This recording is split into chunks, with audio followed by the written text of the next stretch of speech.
In today's video, I'm going to show you guys how to resolve high disk usage on your Windows 10 device. So this should be a fairly straightforward tutorial and should not take too much time at all to complete. So without further ado, let's jump right into it. And we're going to start by opening up the Start menu. And you want to type in Services. Best match should say Services right above Desktop App. You want to just left click to open that up. And now in the Services window, you want to scroll down until you get to Superfetch, right here.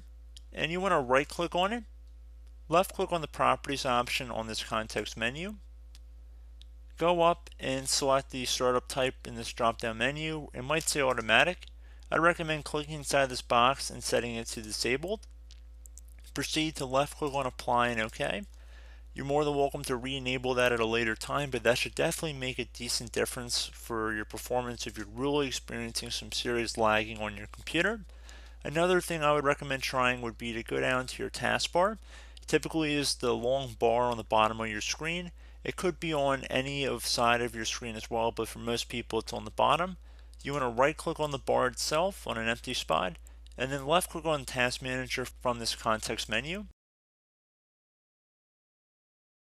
If your Task Manager view looks like this, expand it by clicking on this More Details button, and then you want to go up to the Startup tab at the top.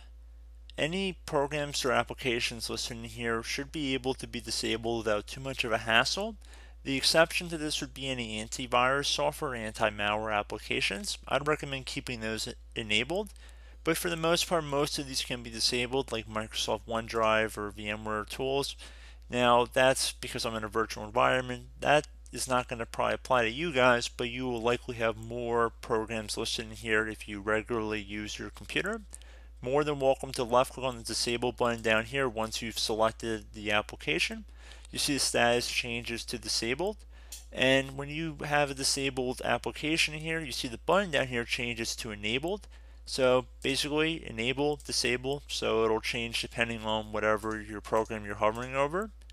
So pretty straightforward in that regard as well. And I'd also recommend opening up the Start menu again and typing in Programs.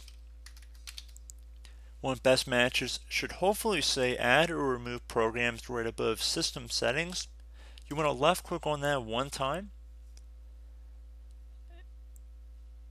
And now on the right side there should be apps and features listed here.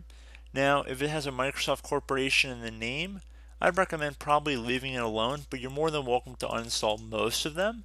And if you find any programs you don't really use often, I'd recommend removing them from here, as they will likely take up resources while your computer is on, even if you were not initiating the process. So just keep that in mind as well. And that's definitely a good way to just keep your computer clean, keep some free hard disk space every once in a while too. So just good practice as well.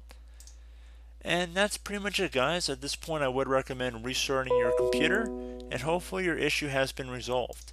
So as always, thank you guys for watching this tutorial. I do hope I was able to help you out, and I look forward to catching you all in the next tutorial. Goodbye.